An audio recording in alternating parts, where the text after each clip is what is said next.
Friends, very good to have you with us. James, good to see you. Very good to see you too, Ian. Yeah, Thank you. James, four things we love our viewers to do, aren't there? there are four things. We love them to like our videos, Like we do. click like. We love you to subscribe to the channel. Oh, a subscribe button at the bottom, yeah, just underneath. We love you to share on the social media. Oh, yeah, we're going back to the social media now, are Yeah, we? I think so So, now. Yeah, okay, not we're just going not back, just back to social media in articles. general, but the social media. The social media. Okay, click on the copy share button, and copy, and you can paste. Yeah. Yeah, and we'd love you to comment on the social Yes. media or on YouTube, whichever Yeah. forum you find the videos. Yeah. Yeah. That'd be great. And we Yeah, have some interesting comments. We do try and reply and engage. So yeah, yeah. good, good, great. Now we are continuing through so-called ordinary time. Are we We not? are. So we're in a sort of zone where we do get a bit of continuous Yeah. stuff from Mark's Gospel, which is the Gospel of the year, Yep. and we're in Trinity 4, Yeah. and we're on Mark 4:35 to 41. So the immediate passage following on from Yeah. last week. Yeah, well, it's Yeah, good, which is really nice to have that continuity, as you say, isn't it it? is. Yeah, because you don't have to do so much work on the context each Yeah. week. You're already familiar with it, Yeah. Yeah, Yeah. which is great. And just as well, a reminder, it just came up actually in comments last week, people made, is that again, because Easter was early, so the ordinary season is a bit longer. So the lectionary is sort of shoehorned another Yeah. in the front. So everything's shunted back. So the reading for 24 here is what we had 3 years ago for Trinity 3. Yes, that's right. Yeah, So indeed. if you're confused about those details, that's the reason. Yeah. Although, as somebody once said about the situation in Northern Ireland, if you're not confused, you don't know what's going on. Indeed. And that's often true of the lectionary as well. Isn't it just? Absolutely. So true. So we're in Mark 4:35 to 41. And Yes. actually, the other nice thing about the lectionary choice of reading this time is we can't grumble about this because it is actually a nicely contained episode, isn't it? It is a perfectly contained episode, and it comes obviously clear delineation from the previous one, but connection with it as well. The teaching of Jesus, the parables in Mark 4, and it's the beginning, of course, of a section, really, isn't it, of miracles of Jesus, powerful miracles, which very clearly speak to his identity, his power over creation and over illness and demonic spirits and so on. So it's a very very, very clear new section. Now, if we're not going to grumble at the lectionary, we're going to have a grumble about something. So here, let's grumble about Stephen Langton in the 13th century, who put the chapter divisions in, because really this from here, Mark 4:35 through to the end of chapter 6 is really, as you said, a section of all these episodes. So really, we should have a chapter division here at 4:35, shouldn't we? We should really, yeah. That would runs on into make chapter sense. 4, we have chapter 5, yeah. Funny enough, there's someone who regularly comments on my blog called Stephen Langton.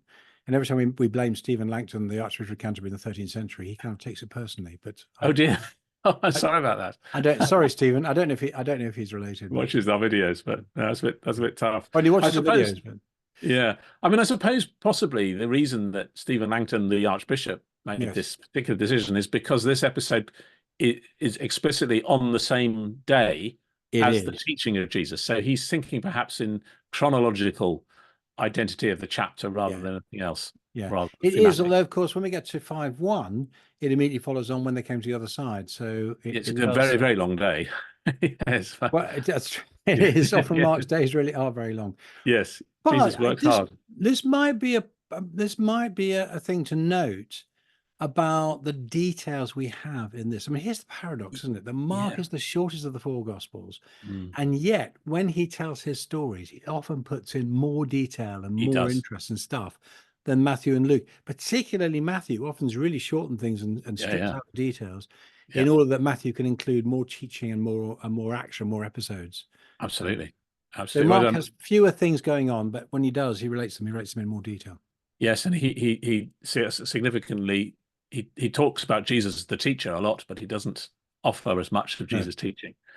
So yeah, but I think equivalent stories in Mark and Matthew and Luke, you nearly always find the richest detail in Mark. And here, in this particular one, we have a lot of eyewitness details, don't we? We really do, seem to. By the way, folks, just another reminder that whenever you're looking at a synoptic gospel passage, it's always worth having a synopsis. I haven't got mine to hand, but it's on the shelf over there. So Throckmorton is the English version, or there's a Greek version as well, and you can have. Yeah, well worth it. Do you use Throckmorton? I do. Yeah. Yeah. Or you can do it as Or the Greek one, yeah. online, yeah. So Yeah, you and you can do it type online in, a lot now, yeah. And a yeah, lot of Bible programs will probably do it for you too. yeah. I've actually pulled out on the written article. I pulled out all the particular eyewitness details, and I know it means we'll go through the passage twice in order, but it is worth just highlighting them. So the reason that I was led to say that is because you observed that it's on the same day, which again Matthew don't do, because they actually slightly reorganize the order. Particularly Matthew does. Luke has a similar order to Mark, but Matthew it's very different because he groups it with some other action stuff in I think it's in Matthew 9. So it's the same day as the teaching about the kingdom, Yeah. which is significant, isn't it? I think it must be, because it's the outworking of Yeah, what he's teaching, isn't it? Yeah. yeah. Interesting connection with a Pauline saying that the kingdom of God is about it's not about words but about power and the Holy Spirit. Yeah. Sorry, I should know that verse by heart, that memory verse. But Yeah. you should be able to tell me where it is. Yeah. You Yeah, can't. thanks. I can't immediately. No. No. Okay. There you go, folks. There's something to comment on. Give us the link. Yeah. Put us right. Give us a reference. Yeah. Absolutely. Yeah. They set out in the evening, which of course gives the context. It's getting Yes. dark, and it's all threatening. So Yeah. this is quite interesting that the whole thing happens because it's Jesus' initiative. Yes. I think I've only just sort of noticed that again, reading it through in preparation for our conversation. Yes, he's Jesus who says, deliberately. "Let us go to the other side." Sorry. Yes, he's deliberately going from Jewish territory, Yeah. across the north of the Lake of Galilee, Yeah. to Gentile territory, which of course also is where the country of the Gerasenes is, that bit on the northeastern bank of of Galilee. It is worth getting our geography right here, because the Sea of Galilee is this sort of heart shape, and I think ordinary readers would say when they say "let's go across," they think it might be going across the middle. Yes, Because it's not, as you say, it's actually going not far from the shore, but right. going across the top of the thing. And effectively, what you're doing is you're going from one side of the Jordan to the other side, and it's the Jordan River that coming in, which actually marks the boundary between Jewish and non-Jewish territory. Indeed, yeah. They leave the crowd behind. Yeah, that's interesting detail, isn't it? Yeah.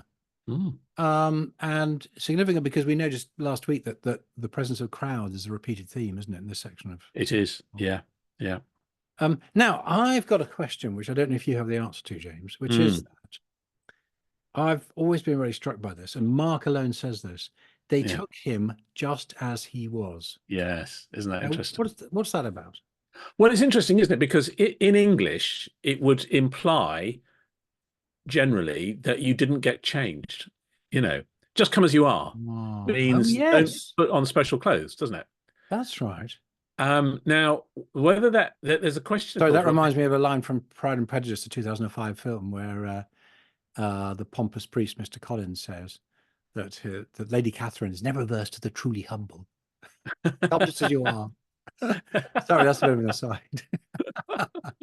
I watched it last week, so it's fresh in my mind. Oh, right. Okay. It is very, come very just good. as you are. It is. Yeah, and that's what it means. Whether it means that in the way it's expressed in Greek here is another question. There's an interesting discussion, I think, by Dick France in his commentary about what it means. Oh, I missed that. And what does he say? Well, I think he's inclined to that view. Okay. He does explore other views. Some people say, I think in some translations perhaps, or say since he was with them in the boat.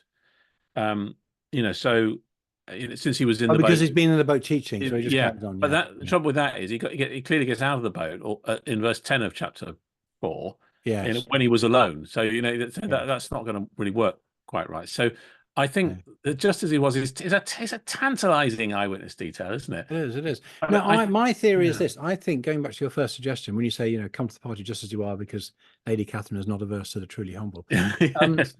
Because remember, unlike now, but like perhaps even 50 years ago, but certainly back in the go back to 1800 when Pride and Prejudice was set, every profession had distinctive dress. Yeah. Now, the fishermen would have been dressed in a particular way in order to fish. We know that they take their cloaks off and they gird their loins. And they don't wear any top shirt or anything like that. So Jesus presumably would have just been wearing his normal over garment because he was teaching. Because he was teaching. Yeah. So I think it's. I wonder whether there's a little hint there that Jesus is not a fisherman. You can tell from the way he's dressed. So what you'd have seen in the boat is a bunch of fishermen who are dressed for fishing. Yes, And yes, they knew, so they knew what they're doing. This is their territory, the sea. yes, And then you got yes, landlubber Jesus, who doesn't know anything about yes, boats. yes, But of course, then what happens in the narrative is it's Jesus who really knows what's going yeah, on and knows how to master well, so there we go. Here we are. Fishermen are masters of the sea, but it turns out they're not. The sea is the master of them, and Jesus is the yes. real master. So And that's typical of Mark's irony, of use of yeah, irony, isn't it? yeah, Absolutely. I think we noticed that last week as well, that yeah. he loves to emphasize those kinds of Yeah, inversions. Yeah, yeah, and the other little, fascinating thing, which we'll come back to in a bit, is the fact that there were other boats with him. That's yeah, interesting. Literally, yeah. so it's not just them alone. No, So no. others experience it as well. And I don't think that Um, detail's in the other accounts, no, is you it? don't. So, No, no. no. So, Another little detail when it goes in, the waves were breaking into the boat. yeah, Now that's mentioned in Matthew, but it's not mentioned in Luke. So each of Matthew and yeah, Luke do retain some of these. yeah. And that's quite a significant one, because if you go to North Guinnessar, have you been to North Guinnessar? I haven't. On the north coast, on that Yes. northwest. Is this where they found They a did. boat? They did. Okay, yeah. Yeah, and on the written blog, I've got a photo of it there. So Oh, right. Okay, what's interesting excellent. is you can see that the boat has got pretty low sides in the middle. Yeah, The reason for that, of course, you need low sides if you're going to haul your fish over, absolutely. but then it makes it vulnerable to, Yes, storms yes, and things. yes. Now, but then we get onto the bit that I love more than anything else. Yeah, yeah. Well, there's really two really interesting things about this, isn't it? That he was in the stern asleep on a cushion. Yes, yeah. Now, here's the Greek word for cushion is something you just It's basically proskephale, I think. It's yeah, you just something you put your head on.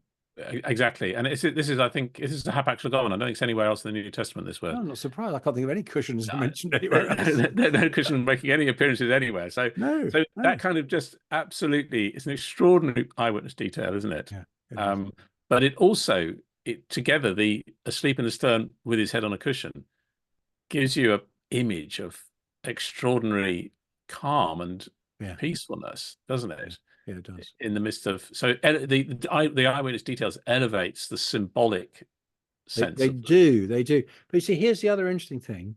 So, is this to do with Jesus's trusting of the Father in the Father, that he knew that whatever happens, yeah, or is this the human Jesus who's basically knackered after one of these really yes, busy Markan days? yeah, yeah, absolutely, yeah, So I was thinking, quite, the thing that intrigues me is who thought to bring the cushion? yeah, yes, Because you yeah, wouldn't, quite, if you're yeah, fishing all night, when you're fishing, you go out, and typically yeah, it's interesting. It's interesting this evening, isn't it? Because typically then they would fish at night, because that's when the fish come to the surface, and also the nets are made of nylon, and actually they're quite light fibers. In the daytime, you can see them really easily. mm, So you actually sneak up the fish better when it's nighttime.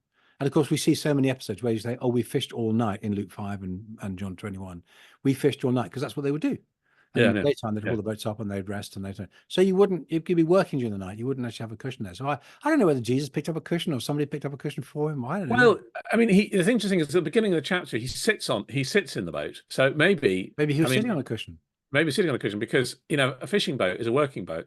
There's no point in having lots of comfy seats around. No, that's true.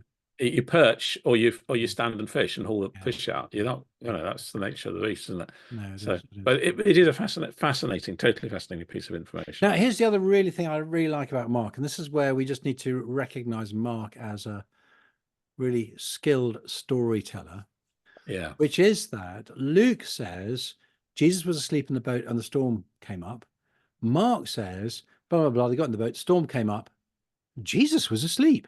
Yes. It's really interesting that Yeah. he creates that narrative tension by postponing the detail that Jesus, Yeah. because the storm's all going, the waves are breaking in, everyone's going wild, and the boat was already filling with water. And we think, well, what's Jesus doing here? And then Mark Yeah. goes, oh, look, Jesus is asleep. Yeah. It's great. Absolutely extraordinary. So, Yeah. yeah. It is a good reason to read the text in another language, isn't it? Just we It do that is. every now and then. Yeah, it is. So, Definitely. Yeah.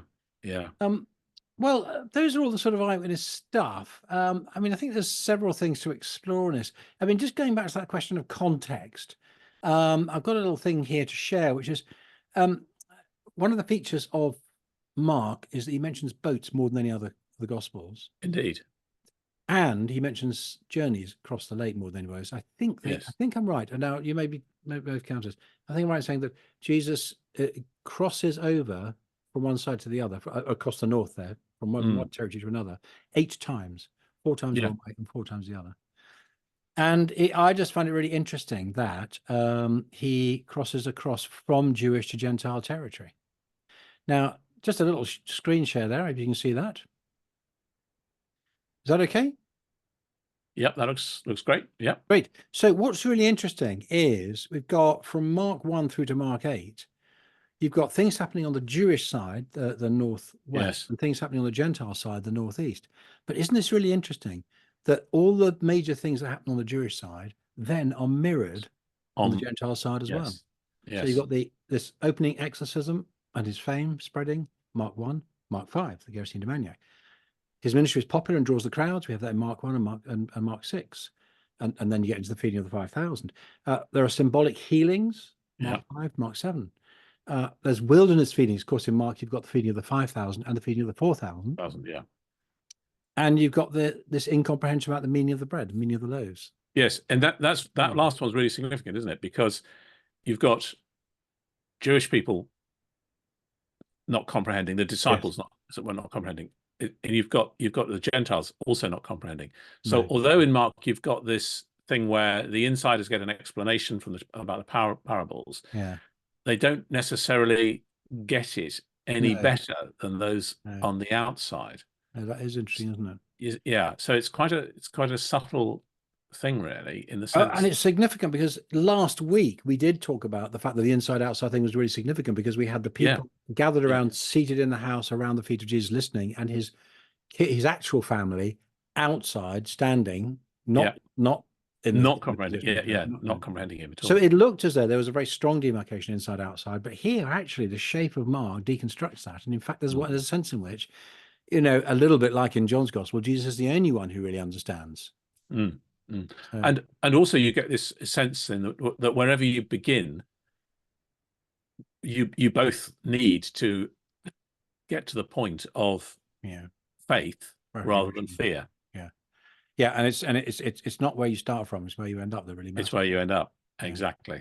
I think this is really important as well because, of course, the episode with the Syrophoenician woman where people say, oh, the Syrophoenician woman taught Jesus not to be racist and that the gospel wasn't just for Jews, it was for Gentiles only. And we're going, hang on a minute. Yeah. I think Jesus already knew that. Yeah.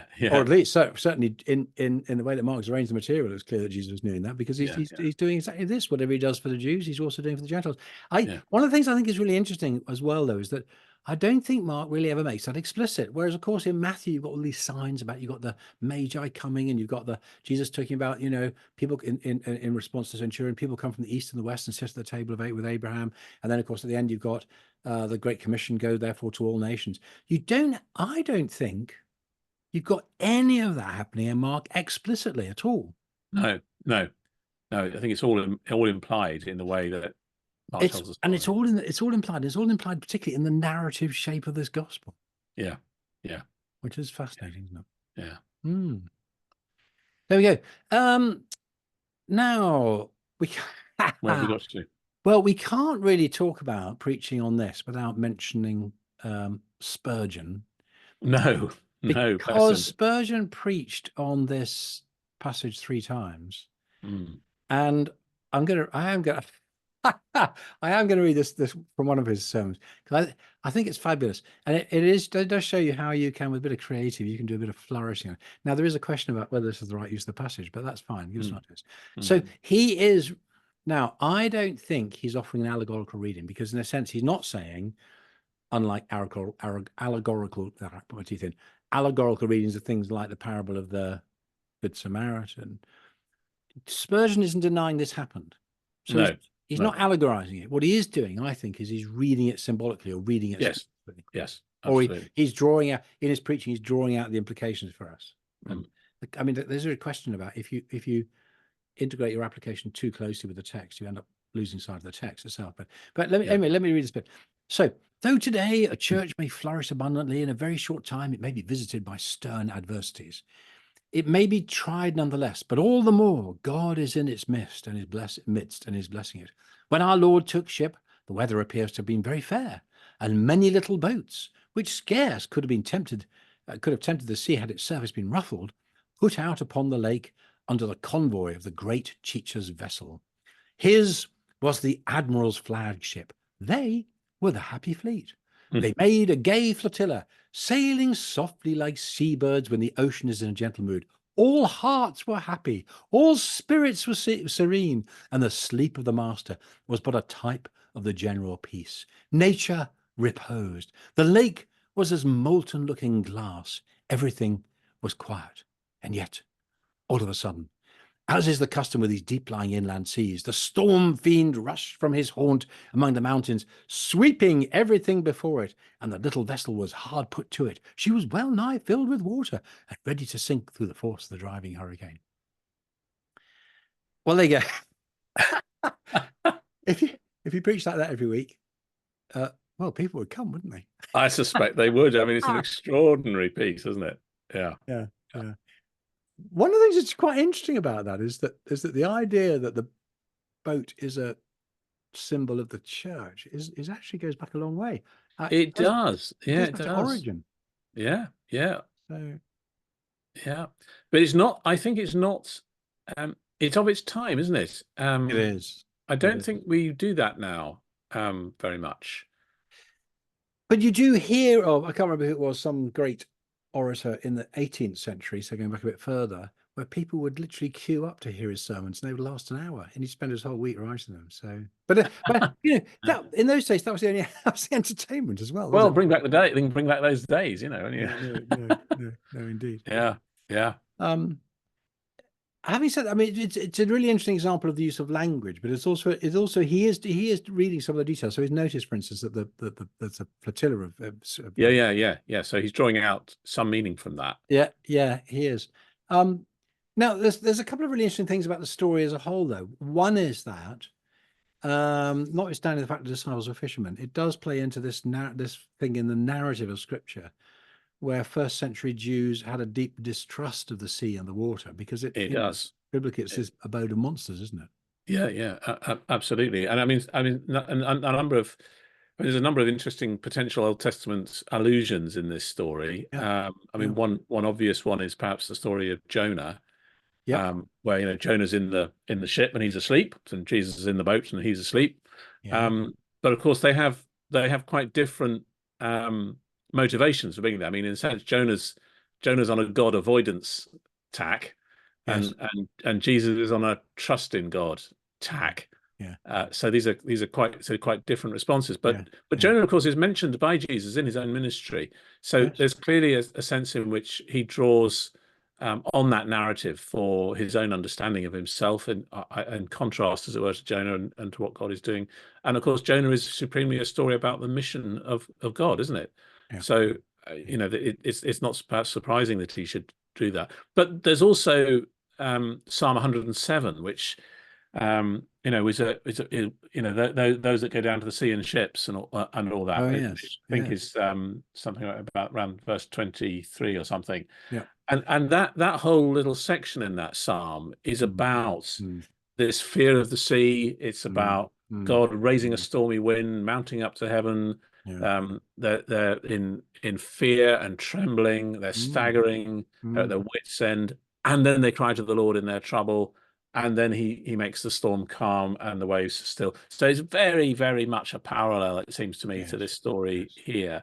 And I think the interesting thing is what comes at the end of that psalm bit, that section of the psalm, because it's the exaltation of the one who has calmed the storm. And of course, what Mark is doing here, particularly in the way he talks about the response of the disciples, is very much about they're overcome really by his exaltation in their own eyes, isn't it? And of course, characteristically, Mark leaves us with a question: who is this? Even the wind and waves obey him. And they don't answer the question. Unlike in Luke 5 with the miraculous catch of fish, where there's recognition of who Jesus is.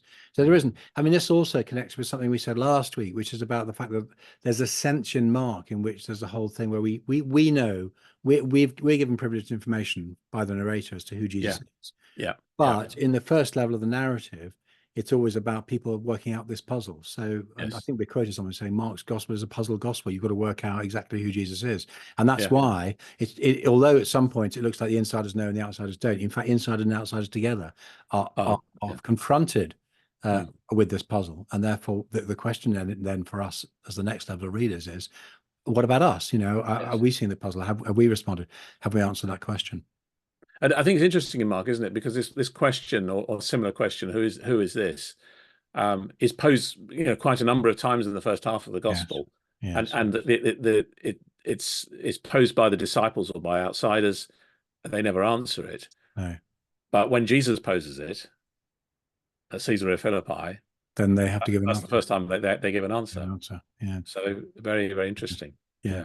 Just coming back to that connection with Jonah, in case, Mm, dear reader, dear viewer, you're not convinced, actually there are incredibly close verbal parallels there between are. bits of Jonah Mm, and Mark. So in Jonah 1:10, when they have the storm, they fear with a great fear. In Mark yes. 4:41, they fear with a great fear. Yeah. Yeah. And the one sleeping is awoken since they're all about to perish. Again, same language. Do you not care? We're about to perish. Yeah. And then again, there's a sudden calm. So the parallels the verbal parallels are very strong. And again, this is Mark not sort of, trumpeting and flagging up his Old Testament allusions, but just weaving them into his language No. and If it was speaking the Matthew, he'd Old have told Testament. us, wouldn't he? Yeah. Yeah, Yeah. yeah, it is. I think just the last thing to observe is really interesting. And it comes back to what you commented just now about fear. And it is fascinating, isn't it? Again, something we find slightly uncomfortable is the idea that the presence of Jesus actually created a sense of fear. Yes. That he they knew him as an ordinary person. They knew him as a man. They'd seen him Mm, around. mm, He was connected by yeah. relations and so on. But actually, when there was this drawing back, this revelation of who he was, as the anointed one, as we would want to say now, Mm, the second person of the Trinity, as the Word of God incarnate, when his true identity as the Son of God is revealed through these miracles of power, a frequent response is fear. I mean, we'll yes. see that in the Gerasene demoniac, Yes. Yes. Yes. where the result of the healing and the man coming to peace, actually people are terrified by this. Yes. It's And so disconcerting. absolutely. And actually, the way Mark tells this story, when towards the end, when Jesus says, "Why are you afraid? Have you still no faith?" And then the next verse, they were terrified. Yeah. The fear of who he actually is greater than the fear of the storm. Yeah, that's fascinating, isn't it? It's quite different language. Yeah. Yeah, yeah, really I interesting. just saw a little meme on the internet today saying that the opposite of faith is not doubt, it's certainty. And I said, I think that's nonsense. Yeah, But it is absolutely. interesting in Mark, Yeah. the opposite of faith here, Mark, is fear. Yes, it So is. actually the movement, the Mm. question is, will the disciples, will those around make that movement from fear Yeah. to faith? And I wonder how useful that is in our witness to the Yeah, gospel today, yeah, and our yeah, understanding of yeah, where people are at, actually. yeah, yeah. Indeed, where we're at very often. Yeah. Yeah. Yeah. James, thank you so much, friends. Thank you very much for joining us. Don't forget to do those 4 things: to click like, to subscribe, to share on social media, and Yes. do make any comments about things you've Yeah. seen or things. If there are little details you've spotted we've missed, do make a comment there. And we look forward to seeing you next time. James, see you next week. Indeed.